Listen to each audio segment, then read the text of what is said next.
Welcome back to another edition of our Tips from Under the Tiki Hut.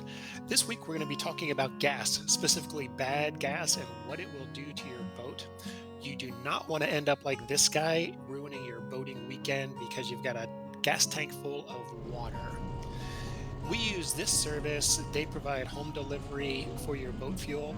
They only deliver diesel and Rec 90 fuel, and they service all of the professional boats and boat captains down in Stock Island and Key West.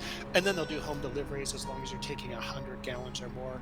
But they only deliver diesel and Rec 90, no ethanol fuels. And that's because the professional boat captains that they service do not want water damage. So, what's so bad about ethanol fuel? You might say I use it every day in my car with no problems. Well, first, your car's fuel tank is not vented the way your boat's is. Your boat is constantly sucking our hot, humid, moist air into the tank. And ethanol fuels are hygroscopic, fun word. That means they absorb water from the air, and they do it quickly. So this is just a little visual demo I set up for you. Simple, overly simplified, but it'll make the point. So this jar, pretend this is your fuel tank. And this one's been sealed, no water. It's been closed up for the last 24 hours. Here is Rec 90 fuel. This one was left open and exposed to the air for about 24 hours.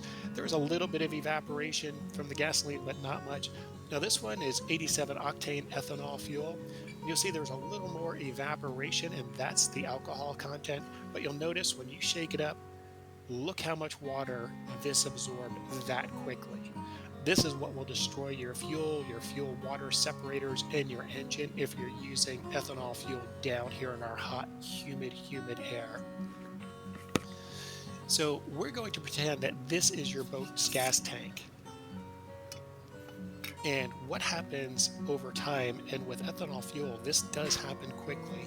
So pretend this blue straw is your fuel intake, and they sit 1 inch to 2 inches off the bottom of your fuel tank.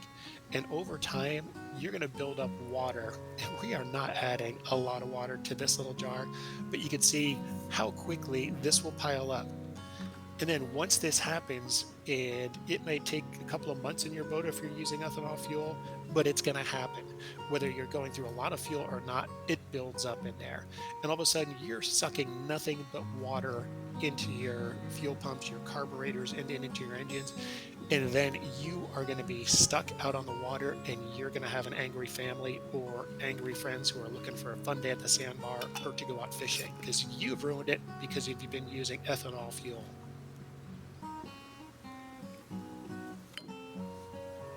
So we are extremely hot and humid down here, and lots of humidity in the air. So this happens quickly. So this is the fuel water separator. This is the style I use on my flats boat. They're pretty standard looking. I change these out once every 4 to 6 weeks on the flats boat.